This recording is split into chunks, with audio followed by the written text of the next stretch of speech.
Well, all right, everybody, let's get started with today's webinar. I greatly appreciate everyone taking time out of their day. My name is Corey Hartland. I will be your host for today with Procedure Flow. Also, the key sponsor of our webinar today is GTAC. Leaders answering the call to action in the workplace, where we're going to talk all about creating a culture of engagement. We have some absolutely amazing panelists today, and I can't wait to for them to introduce themselves, actually. And all of them are co-authors of Amazon's bestseller Call to Action, a collection of inspiring stories of courage, vision, and impact. Feel free to get your questions ready. There is a Q&A portion inside of the Zoom webinar user interface that you will see as you're lining in, joining into the webinar itself. Feel free to use the Q&A section to ask anything of the panelists here today, and we'll obviously make time for some questions and answers at the end. And we do want to give away some books, so we also want to give away 5 to 10 books today for some of those great questions that you all are going to ask as we go through today's webinar. But first and foremost, before we get into the meat and potatoes of our content today, I want to introduce everybody to our amazing panelists who have been so amazing at being able to craft this content and being willing to share their infinite wisdom on this topic. So Sangeeta, why don't you kick us off?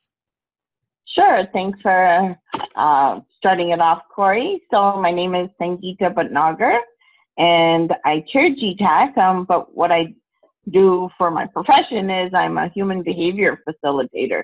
And I work directly with companies in finding top talent and then retaining them and developing them. So thrilled to share the panel with Afshan and Penny. So thank you for having me. Thanks, Sangeeta. I'll go next. Is that okay, Penny?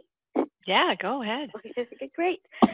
My name is Afshan Kinder. As you can see, I'm partner at Switchgear Consulting. We actually kind of focus very closely to that moment of truth between a team member and a customer. And in order to kind of help our team members, become, better skilled and be able to change their behavior, we actually focus on the first and second line leaders. And we have a simple method for them to actually develop their leadership and coaching skills and management skills in order to be that support mechanism, for our team members. So we do much more than that, but that would be kind of like the heart of what we do. And I'm Penny St. Antoine. As you can see, I work for MCAP, which is a mortgage finance company, and I lead a large group of people. I'm in the operational leadership side of things, and I would say anything to do really with the people side of things is my passion. So I'm very excited today to talk about employee engagement and share some of the things that we've been working on and kind of our journey. Well, and thanks again, Penny, Afshan, Sangeeta. Thanks so much for giving of your time. You guys have made this so incredibly easy for me. Through the emails and through the documents that you've shared with me over the last couple of weeks. You really framed up this talk that we're going to have today very, very easily. It really is about putting all these pieces of the puzzle together. I equated trying to solve that darn Rubik's Cube, right? When we think about creating a culture of engagement, there's really sort of these 4 key buckets that we want to dive into, talking about active listening and what that means and how that creates a shift in your culture. Not so much of gaining control, but how do you create strategies to give up control, right? So that employees are incentivized and feel empowered to make better decisions. So they're creating a better experience for the folks that they're engaging with. And also, hey, we need to know about how we create good programs and how do we think about our organization, not just in its own silo, but holistically as part of a larger organization. And obviously experimenting, right? Being able to test, fail fast, move on, and then take the greatest things that we do these experiments on and bring them into our teams. Because one of the great things that Sangeeta brought up, and I hadn't even really thought about it before like this when it came to experimentation, was that, hey, it's not just about experimenting with your team, experiment with yourself. You can be your own test subject. And that was something that I hadn't even thought of. And then obviously we want to be able to take sort of 3 key takeaways from each one of you so that, we do have some great action items so that any attendee of our webinar today can walk away with some great ideas that they can implement starting tomorrow morning, right? So when we think about active listening, I cut my teeth in the software industry and social media, where I was part of a software company that was doing social media monitoring and social media listening. So active listening was a phrase that we used to use a lot, and in this context, even more powerful. Listening that is an art that requires attention over talent, spirit over ego, and others over self. And thanks, Dean, for a great quote. And what we want to do now is just answer some of these fundamental questions that we've brought up in our discussions around active listening. So, Afshan, why don't you kick us off? How have you seen active listening make a difference in the organizations that you've worked with? Thank you very much, Corey. I'm going to speak about a personal story versus, what some of my clients may do. So, I've had the blessing to occupy senior leadership positions, both at Sprint Canada and ING Direct. So I've got lots of operational hands-on experience. And often, we think employee engagement is how we react and how we bring our teams together when there are events such as launches or new products or a new process. We want to make sure that, they're comfortable and confident. What I really felt really made, the biggest impact, when I was at Sprint Canada was in a particular situation that, actually arose that we didn't expect. What we decided to do at that time is that we needed bilingual team members. So it was very difficult to recruit. I don't think much has changed, since the late 90s. And so we decided to go to Montreal and recruit in Montreal. And then we paid, a very low fee. Actually, it was like $1,500 because there were young people who didn't have mortgages and all of that. And we moved them to Toronto. And eventually we recruited about 50 people. So it was quite successful. We didn't see much attrition. There was a young lady in that team, and they were a pretty close-knit team because they're all new to Toronto, and, they kind of leaned on each other. She was heading back home to Montreal over like a Friday night. And unfortunately, she got into a car accident, and she was hit head-on by another car, and she passed. We were all devastated. It was just such a shock, a young person like that. And, we did all the right things, offering counseling, time off for the funeral. But what made the biggest difference is that we shut the queue down. We brought the team together. It was myself, our COO. So it wasn't, just the team managers that were there. We had senior people, and we just said, let's just talk. Let's just talk. And we had a private forum for the team to be together to discuss their feelings. They were talking about things like, they got a customer who's really upset because this young lady didn't call back. And they were saying, what could I say? I couldn't say, well, she didn't call back because she's not here with us anymore. And, there was crying, and there was, a lot of emotion. It wasn't so much about, just even the relationship is how they could deal, with having this one part of the team not there anymore. And so it was a really moving moment for me. And even today, I still run into people, who were part of that team. And that seems to be something that they felt that we took the time to do. And that really kind of drove engagement. So I guess what I'm trying to say is that we can do all the right things in terms of, what is prescriptive, but it's when it really counts that, we as leaders need to step up. I love that point too, Afshan, because it's really about, going outside of, say, maybe something that you would think of normal and actually just, hey, let's feel into this, right? And let's use our feelings and get people together to share and open and create a very special moment that probably galvanized the team. Yeah, absolutely. Yeah. And then the worst part about all that is literally 2 months later, another member passed. And, he unfortunately had a heart failure. He was a young person, but he had a genetic defect. And so we were like that team was really crushed again. And so we had to do it another time. And now they expected it, so it was quite interesting. But we were there for them. And I think that's what really counted.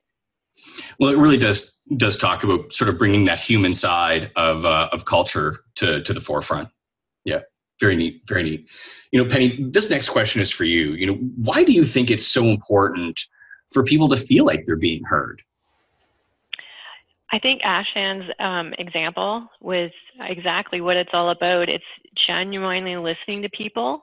And, your example was great because it really shows how valued and appreciated and caring there, you were for your team.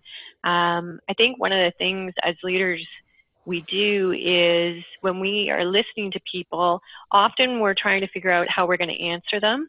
So especially if it's, someone's bringing up some concerns or some pain points, it's like your brain is busily working on how you're going to respond. And one of the things I try and do when I'm talking to people is instead of thinking about what am I going to say back to them, instead I try and think about it in a different way and try and think about it from understanding where they're coming from. So really, instead of being ready to answer, I'm more ready to ask questions and to get down deeper into what is it they're really saying, what is the issue, really trying to understand it before we get to the action piece. I find that really makes a big difference in how everybody feels about the conversation as well, because we can't always solve things for people, but it's more about being heard and being appreciated and valued through that conversation.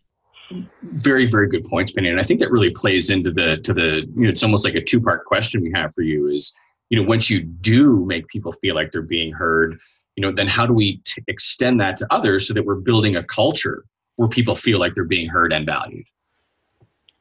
Right. And I think, that's a bit of a journey for us. It's something that we actually realized, I think 3 years ago, we went through a process with Jeff Doran and his contact center employer choice, and we did a survey to everyone, and we got a ton of great feedback.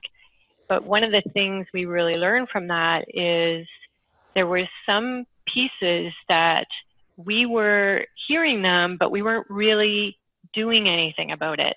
And so we didn't have that active listening part going on.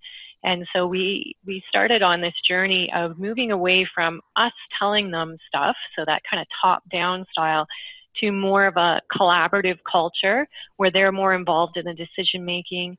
They're more involved in the day-to-day, kind of how they run their day. And actually, there's a funny story on that. One of our constant feedbacks that we were getting is on the disappearance of cutlery in our kitchen. And I know that sounds really small and actually kind of silly, but for whatever reason in this one office, it doesn't happen in our other offices, we have a cutlery monster, and they just all disappear. We'll buy a whole bunch and then they're all gone. And so we had long given up on this issue. We were not going to continue to replace the cutlery.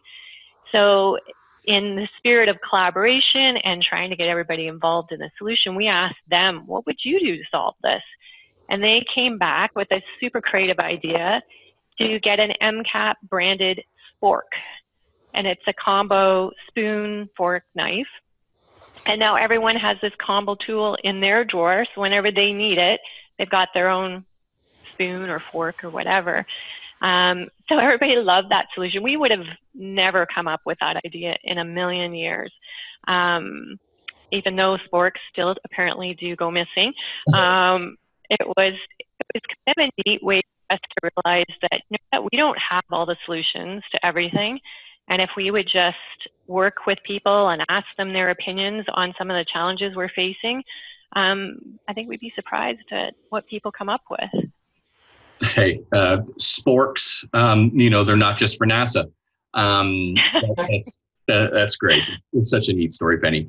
It really does play into sort of a question that I'd like to ask Sangeeta. When we think about teams and active listening and making people feel like they're being heard, we also have to think about emotional intelligence in individuals, right? So Sangeeta, how does active listening connect with emotional intelligence? Yeah, so thanks, Corey. So it's actually extremely and directly connected, because similar to what Penny and Afshan are saying, people need to be heard. So when we truly listen and not passively listen, but we stop what we're doing, how many people come to the leaders when there's a crisis and we say, keep talking, I'm listening.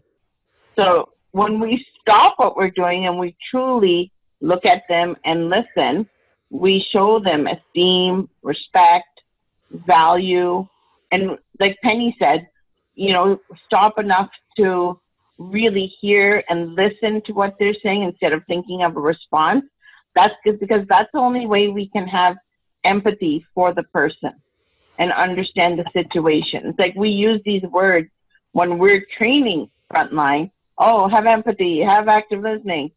But then are we in the leadership role and coaching role displaying that? So only through truly active listening can we feel what whoever's coming to talk to us is feeling, and then, solve whatever the problem is. And when we think from a personal point of view, everyone has a badge on their forehead that says, make me feel important, because we're pulled in so many directions and not everyone has been validated that day or that minute or whatever. And by not listening, we're not actually showing that we can empathize. So it's directly connected, because the first step is to have that self-awareness, which in emotional intelligence is step one. And how do we, as in every interaction, how do we listen? What do we give of ourselves in every interaction? And then you can move forward, because then the teams will only listen, and you can connect once they feel you actually cared and you were there, you were present. I don't know what that's saying, who said it, but people don't care what you know until they know that you care. And the best way to show that you care is to truly be there, present, and listen. That's perfect. It almost comes back to what we were talking about before we started the webinar, right? How do you, change those minute behaviors that can have just a large result in the end, right? Yeah.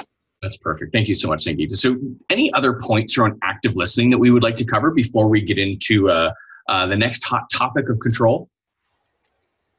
One thing that I might just add, just to kind of emphasize the point, is that that really has to start at the top. At the end of the day, we have a lot of, expectations of our, team managers and that. But, when you kind of think of the COO, the CEO, the, SVP, the EVP level, they have to lead by example too. And it's all of a trickle down to get to that culture. So if they're on time for meetings, everyone will be on time for meetings. If they stop and listen, and people can feel the impact of that, then they too will kind of trickle it down to their folks, all the way right down to, team members in the front line. So, that's one thing that I see is we often, have these expectations of team managers and perhaps second line leaders, and then it seems to kind of stop there. But the culture really starts from the very top. I would imagine it comes down to helping each other keep everyone responsible for their further behavioral changes, right? Those slight little reminders can go so far. Awesome. And Corey, could I just add one more point? Please do. That how Afshan just said, it starts at the top. So if that culture is created where people feel heard, when there is something negative that they want to share, that they will openly go to their leadership team and share it, versus communicating amongst peers only and then creating a negative workplace. So if they feel safe that they can go and speak to someone and be heard, then it's better. It's like what we say with our customers, come and tell us, versus going on social media. It's the same thing, right? So if they feel heard, then they'll speak, and the things can start to get resolved. You know what? That's a great point. When that dialogue, positive or negative, is free up the chain, and people do feel open to share, it really does quell a lot of the inter-team chat that could definitely bring down the emotional state, right? And it's so important for people to be, as emotionally positive as possible, especially frontline workers. So let's get into control. I always love this quote. This is an anonymous quote I found as I was researching for today's session. The control center of your life is your attitude, something that, definitely parlays into what we were just talking. This first question I want to direct to Penny. So So Penny, what is it about being in control we all want? I think it's interesting because as leaders, I think we often are successful because we are in control, but yet that's not really, at the end of the day, how you want to run your organization. You want people to have a choice to decide their own lives. To varying degrees, it's important to different people. And if you're a parent, for example, you already know this, because if you tell your child versus give them an option versus A versus B, are we going for ice cream, or are we, going to go out and, I don't know, to McDonald's? What's your choice? They're much more likely to be happy about making a choice and picking than you telling them what to do. And I think it's no different with adults. We like to have some control over our work, our day-to-day, and it's different for everyone, whether it's, I want to have control over my station, how high it is, the colors, the sound around it, to how I actually do my work throughout the day. Do I get to make the decisions, or do I have to go to my boss to get approval? So I think we all want it to varying degrees, and how we want it is different, but people want to have a voice. They want to have some say in how they're contributing to the organization. They don't want to feel like they're just a number. Yeah. And then so based on your experience, it's almost a two-parter for you, Penny. What does it look like in an organization to share that control so team members have that voice and they can feel like they are contributing to the future of the company as well as their careers? I think it's really about involving the team in solving issues. So instead of trying to solve the issue at the top of the house, which, I would say previously we did a lot more of that, it's about how can we incorporate more people at all levels and talk about how we can do this and participate in the implementation, giving them that freedom to choose rather than us telling them how it's going to happen. I think that's a little tricky just because it does take more time, because now you're involving more people, different levels of people, so that they can see how it's going to affect them. But at the end of the day, you end up coming with a much better solution, and people are more likely to get on board with it. They're more likely to be engaged in, like, I was part of this, so I know what's going to happen here, and I had a say in it, and it's going to work for me. The other thing that we try and do is look at what we call FIO culture, which is basically figure it out yourself. So engaging our leaders and team members to figure it out, learn. We're going to make a few mistakes along the way, but encourage that resourcefulness to kind of find a way. I think it's really necessary now that organizations are getting much leaner and much more focused on efficiencies to really foster that kind of environment. I think that really almost comes down to the individual as well, Penny, which sort of parlays us into maybe a question for Sangeeta. We talked a little bit about emotional intelligence. So Sangeeta, does the level of control vary across personality types? Yes. So there's four main, depending on what model you use. So I talk about the DISC model of human behavior. So typically those people who are more task orientated, whether they be an extrovert or introvert, doesn't really matter. But the people more on the task side, they typically need and almost demand control, and they function better when they have it, versus the people who are more people orientated, and they might be quiet. They could be an introvert or extrovert, but they're more on the people. They would need control in a different way. Like they love a lot of teamwork and collaboration, versus some people, they want to say, I need this kind of desk. I need this. And they're not so concerned over what everybody wants. And they're not really looking for those kumbaya moments versus the people who are more people orientated. So if we can understand what someone's primary needs are, then you can modify how you show that you're giving control. So once we understand it, we can adapt the words that we use so that the person that you're working with feels that, yes, I have control. They're not forcing me to do something. And sometimes it's just the words that we use influence how the recipient takes the same information. So definitely worth understanding the task versus people side, and then we can modify accordingly.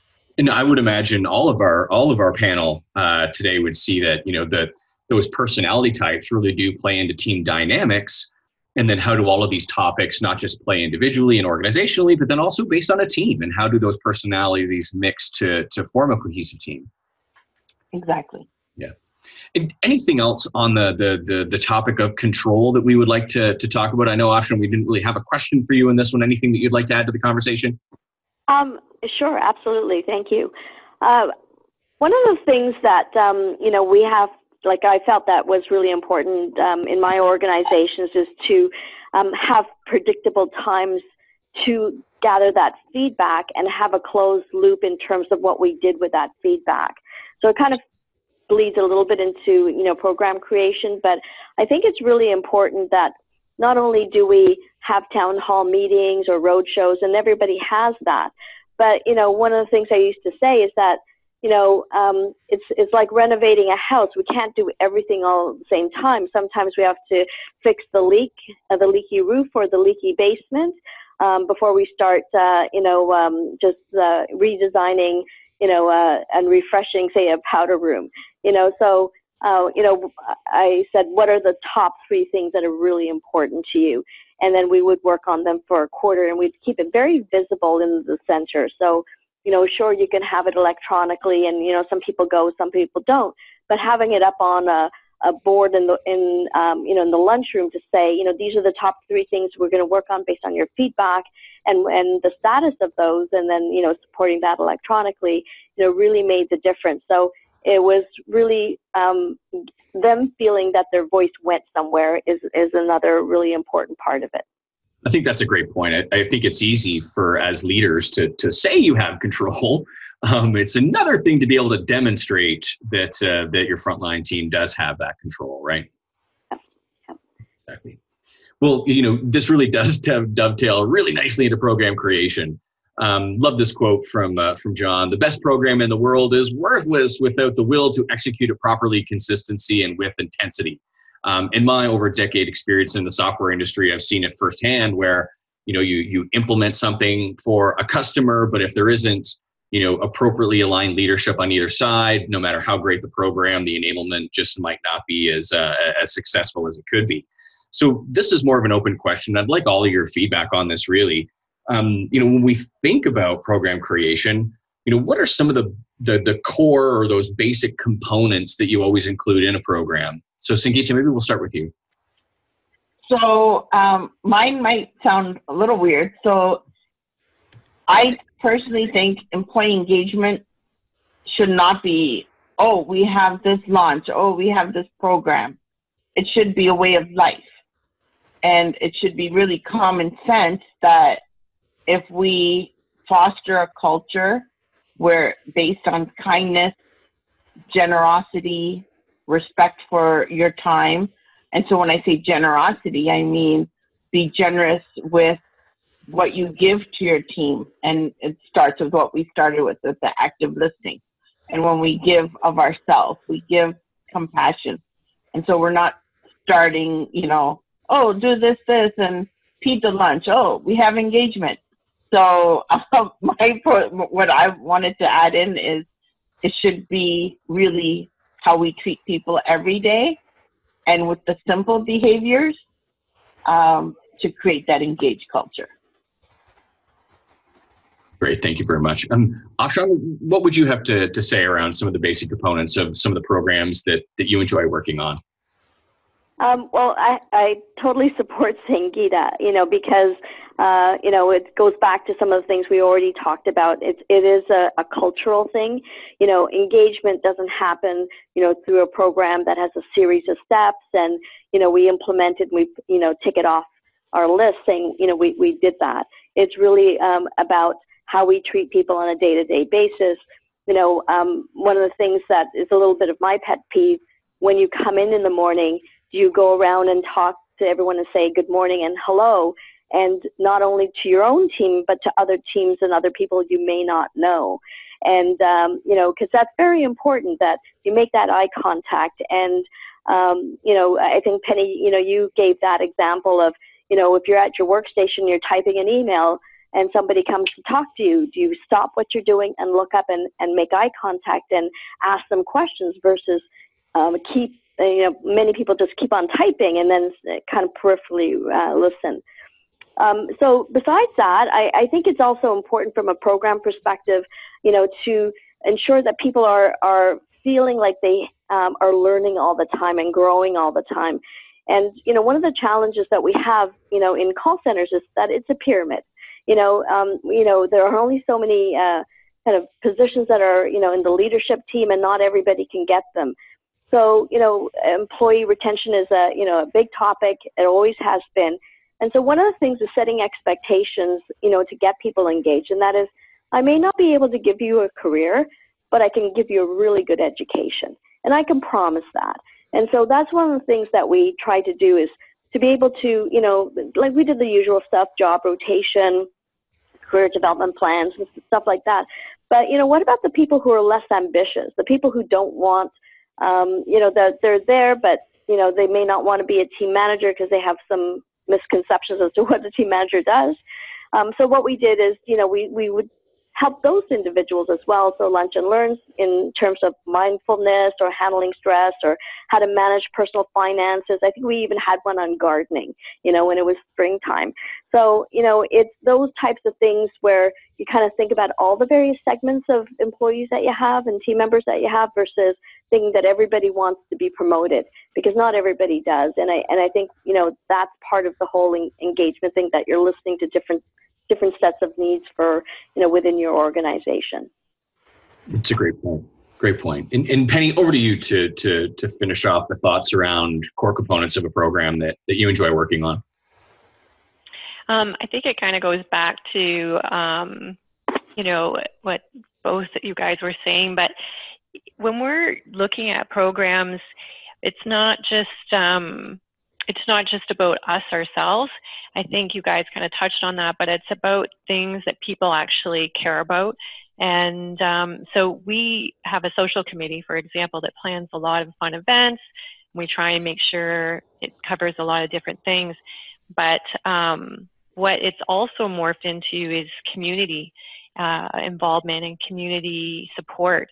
And so we've done a lot of different programs throughout the year of coming together as a team and doing things to help people outside of our company. So more care for our community around us. And I know those that were involved in the Women Leadership Solid Shoebox program, that was a really fun thing for us to do. And I couldn't believe the outpouring in our group.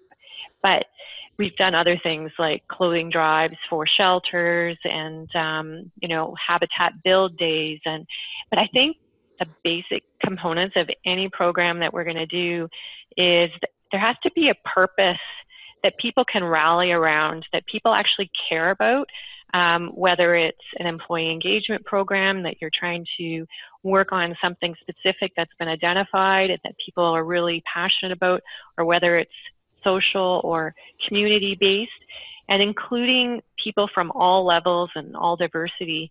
I think those are kind of the critical pieces, I would say, components of a program, that we want to be able to do something, one, that, you know, people care about and are interested in, and that includes everyone. And then, you know, hopefully there's some way afterwards to measure its success in some form or fashion. And if it isn't successful, then it's probably not something you want to do again, or there just isn't the interest. But I would say those are kind of my three basic components of a program. Thank you very much for that response, Penny. It's one of the greatest things I've seen in industry in the last 10 years is that concept. I hate to call it a trend because whatever, organizations are getting together to do something for the greater good. I hate to call those trends. I hope that that's actually a paradigm shift in the way cultures and the way organizations work from here on in. Which really leads into another great question. Maybe this is for Afshan. So Afshan, in the teams that you work with, what kind of programs did you create to drive that higher employee engagement, and what were some of the results that you'd like to speak about? Absolutely. My example kind of bleeds over into the experimentation as well, Corey. So when I was at ING, we were a sales organization. It was the only channel, a customer had other than the website, to actually talk to, because it was the virtual bank. And so we actually had a pay for performance program. So what that meant was, based on, a specific scorecard, 60% of the team members would get a variable bonus. And it was pretty high, because their salaries weren't like that great, but it was pretty high, and it could be up to 50% of their salary plus some. And so what would end up happening is that we had a lot of happy people and we had some unhappy people. And what we typically did is that we gave everybody points for anything that they met. So even if they didn't get to the cutoff for the bonus, everybody got something, but that still wasn't really great. So what we did was that we decided to do, one of the things that Penny talked about. We went back to the team and said, okay, so what would make a difference for you? Like, besides getting money, but, what might be other ways that we can help you? And they came back with, a daily incentive, so it was motivating for them. And, we didn't really have the bandwidth at the time as a leadership team, to kind of figure out what would that be and how would that work.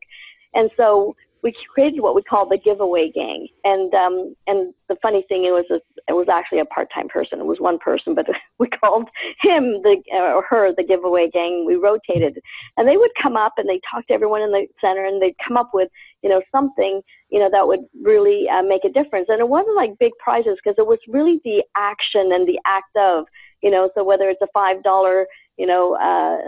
to the cafeteria or, something like that. But it was just something that we did every day. And it actually, helped, create a lot of fun in our organization. And, for those individuals who, didn't feel like, they were getting anything, they were trying harder, and we would actually, start seeing some better results. The other thing that we did, and we did this on a quarterly basis, is that we would take all their points, and we'd have a fun day in the center. Yes, we did answer calls, but we would have like a casino, something in the lunchroom, and they could take their points, and then they could just gamble them away. We got in trouble one time because we filled one of our smaller meeting rooms with those those styrofoam peanuts. And we threw dollar bills in there, and we asked them to dive in and, grab them and stuff like that. So, it's just some of those things that actually just made a difference, because it made it fun at work. Because, at the end of the day, if you have customers who may not be happy with you, it's just a great release, to kind of look forward to those days and, where it's a little bit more fun and active than just, sitting and talking to customers all day. I'd agree with that, Afshan. I can't wait to hear what some of your answers are for our experiment section. It's a great department. Facilities did not like me at all. Oh, I think it's a great idea. I'm going to steal that idea. Exactly. Awesome. The last question as we round out program creation is going to be for Sangeeta. So Sangeeta, how do we train leaders to really think about the agents through the program creation process? So I had been talking, we talked earlier about, you could, are you talking about the experiment? No, we're still in program creation. So this is really around training leaders. So how do we effectively train leaders to think about the agent as they're going through program creation? So I firmly believe it all starts with self-awareness before doing anything, because only through that humility and that awareness can you roll out anything of service to your team. And when the more genuine and giving that the leaders are, then it's accepted by the team instead of, another program. And sometimes you're spending all this money to drive engagement, whereas all it needed was more care, and for the leaders to be more self-aware on how they communicate, how they roll out a new idea or a new program.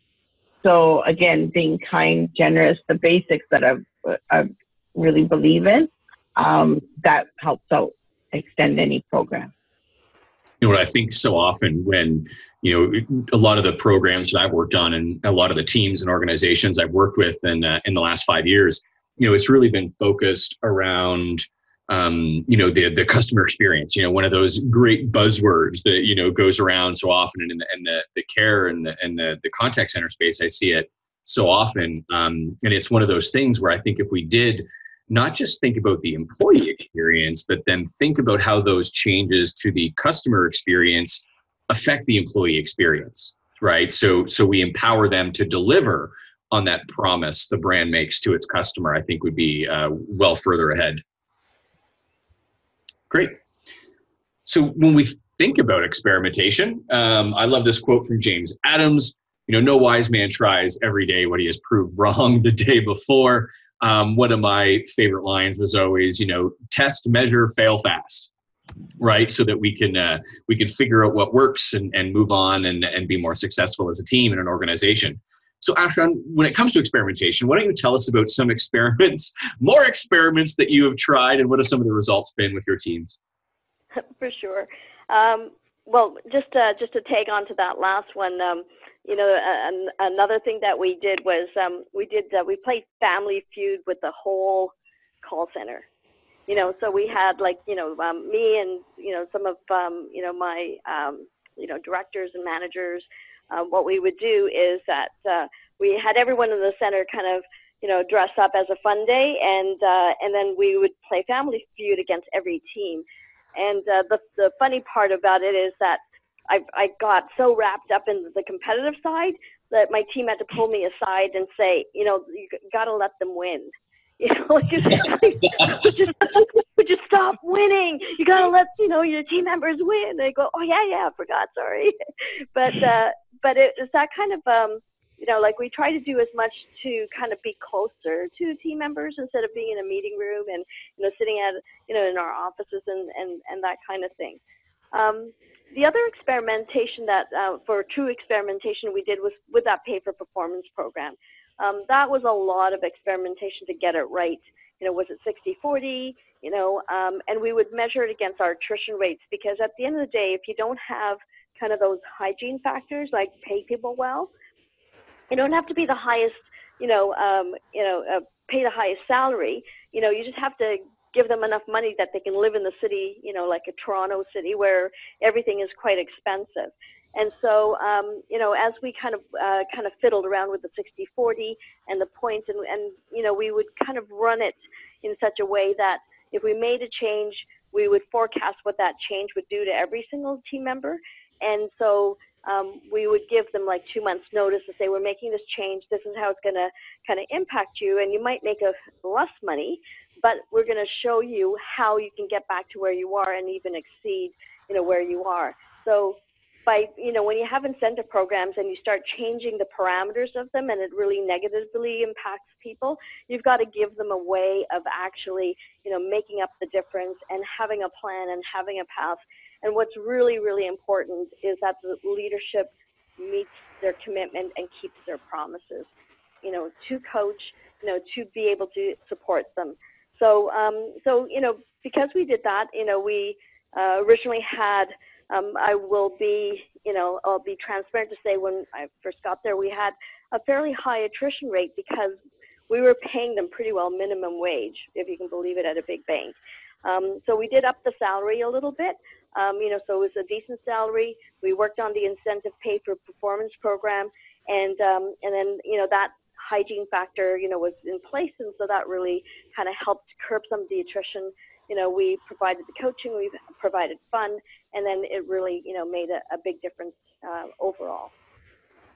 Well, thank you very much for that. That's great feedback.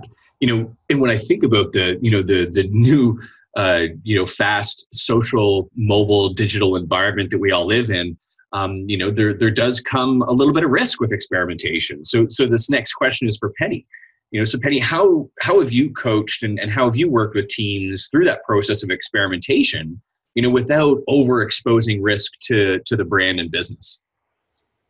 Yeah, and I think that's one of the benefits of us having a more collaborative environment is people have been coming up with more and more ideas of how to do things differently, whether it's customer service or processing different things. And as you look at these different ideas, some of them are like, oh, I don't know, would that work? And I think in the old world, those ideas might have been like, no, we're not going to risk that.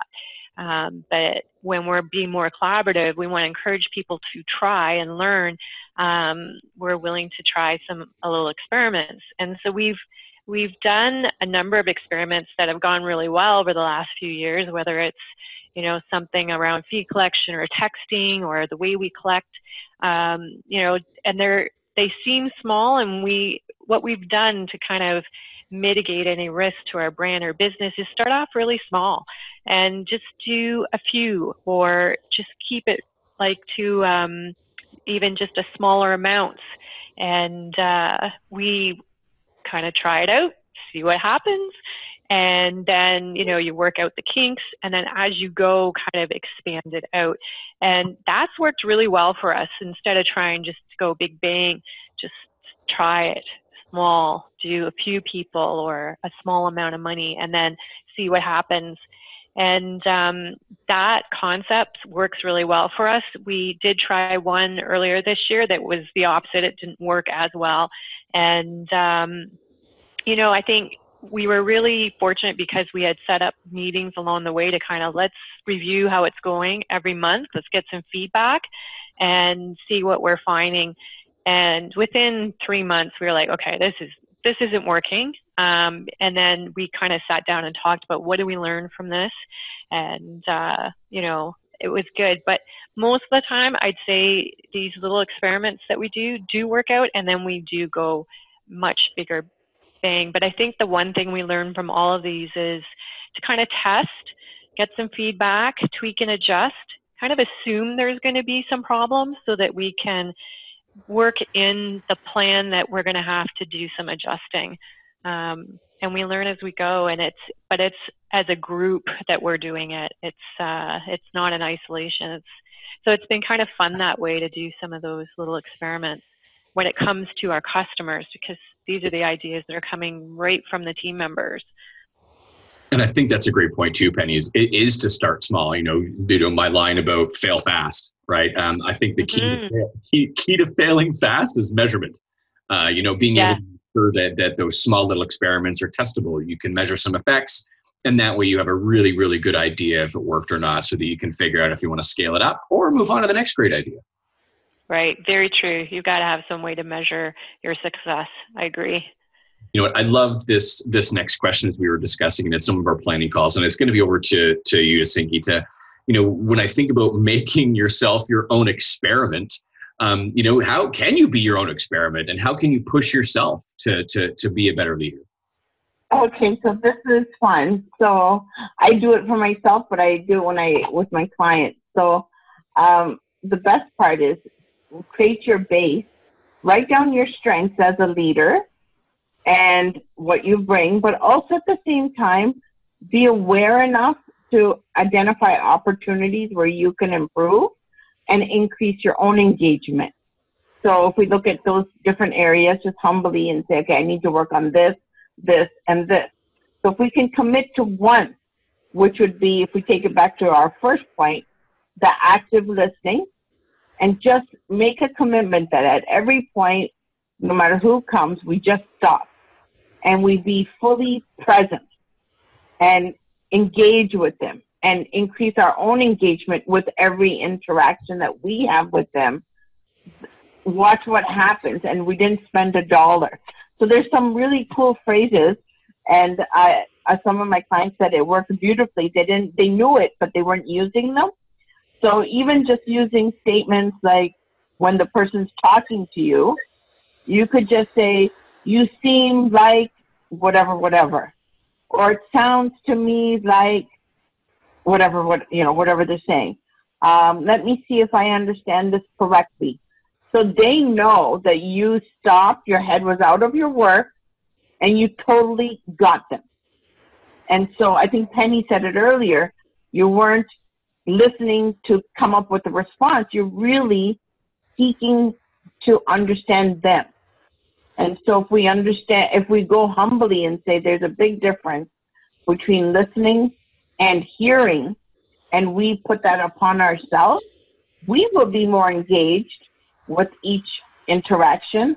And then that goes on to who we're engaging with. And then that's your base for employee engagement at every level.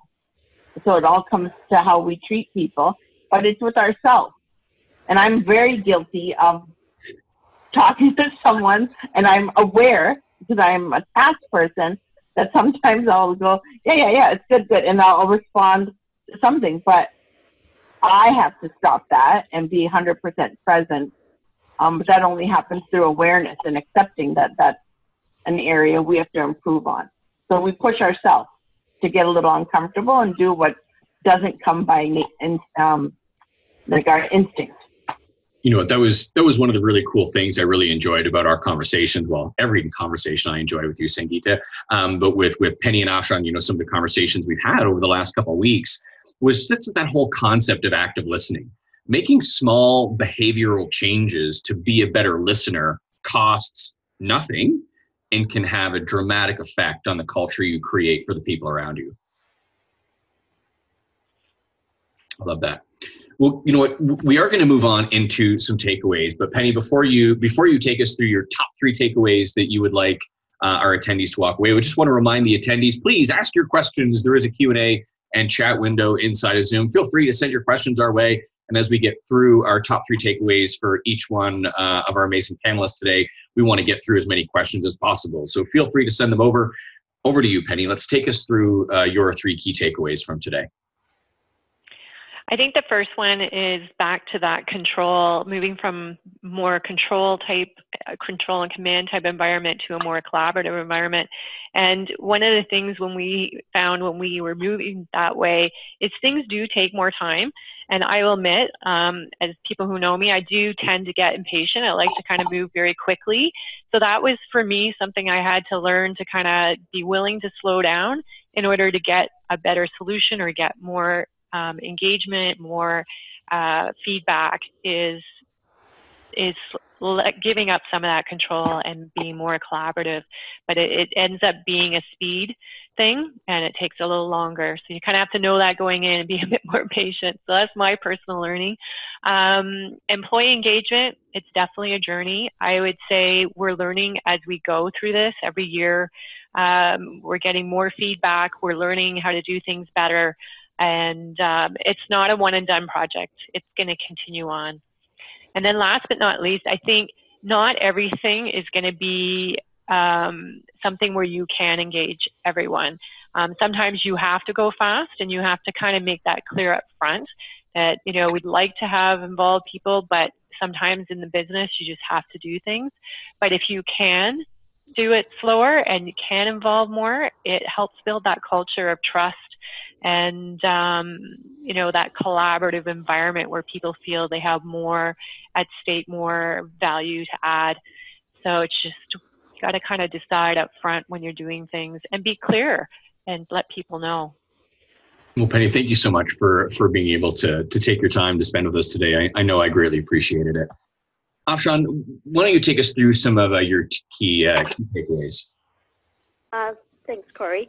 I think you have to be authentic and be passionate around employee engagement. I think it's not a program, where it's a set of activities, and we've talked about that. It's, what you say and you do every day. and how you make others feel. I think we've all talked about that. My big, when I think about what's a good leader is one that leads by example. And I've really, tried to do that. As I've led, I've made lots of mistakes. I want to let everyone know that I've not been perfect, but it's really important. When you're an authentic leader, people will follow you. And I think that's the definition of a leader, that you have followers. The second one is just the hygiene factors, which is really important. I go to, different clients, and, sometimes, the bathrooms aren't very clean, or, the lunchroom's kind of messy. And, it is a decent salary, but it's also, my sport story in my organizations is around microwaves. You can never have too many microwaves, because when you have a 30-minute lunch, there's a big lineup, and people get all, upset because they, weren't able to eat something warm, and all those things are really, really important. So it's those small things that are very important. And then put some fun back into your culture. Like, you don't have to own the ideas. Penny mentioned that as well. Ask your team, give them the responsibility to drive it. And as I always say, when it's somebody else's idea, they can't argue with your find fault in it. When it's your idea, people will say, yes, but. So, ask versus tell is a really important kind of element for employee engagement. Well, one thing I love about your key takeaways, and thank you so much for sharing, is, you might know I moonlight as a stand-up comedian, and I always say, people are going to forget what I say, but hopefully they'll really remember the way I made them feel. Yeah, that's right. That is true. Yeah. So thank you again. Can't thank you enough for your time today, Afshan. Thank you for sharing today. Sangeeta, why don't you take us home and share your... Okay. After these two, all of you amazing speakers, and thanks, Penny and Afshan, and great facilitating, Corey. So my key takeaways is everything starts with being humble enough and self-awareness to know your own strengths as a leader. Because dynamic leaders, like effective leaders, know that they cannot change people, they can only influence. And like Afshan said, you lead by example, and that's how you influence behavior. Number two is reflect on your own communication style, how you speak and how you listen. And does your team members and your peers, does everyone that you communicate with feel heard?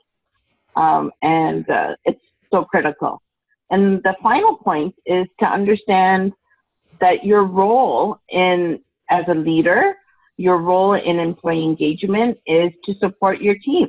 So the more you work and serve and appreciate your team, the more they will feel tied to you, to your goals, to the company, and deliver and be more engaged within their own roles. And at the end is deliver greater experiences for customers and their peers. Well, Sangeeta, thanks again for being able to join us here today. I can't tell you how invaluable your friendship has been for us and then the organization over the last months. So I can't thank you enough for spending the time. And all of our panelists, thank you again. Afshan, Penny, thank you so much for being able to spend some time and share your infinite wisdom on these topics, and being able to create more engaged employees. We'd love to be able to hear from our panelists. Not just our panelists, but our attendees. If anybody has any questions, we'd love to answer them now. I know that there hasn't been many asked during the Q&A, but if there is any, Trevor, thank you, Trevor. Trevor has a question. One of the reasons I wanted to participate in this webinar was to get some ideas on how to engage agents that we have very little access to. When you're limited because of your agents work in multiple locations, home, various office locations, what is the best way to engage home-based employees when there is little to no physical or phone contact? Great question, Trevor. Who would like to take that one? I could start off. Sorry. Penny. So one of the things that I'm finding now we're getting a lot more work from home people is we're having to do more video, not just like video coaching, but team meetings. And we still do stand-ups, but now we do video stand-ups for people who are remote, and they love it. They feel like they're connected. We make sure our cameras are on. As much as people don't like to see themselves, it's good that people can see you.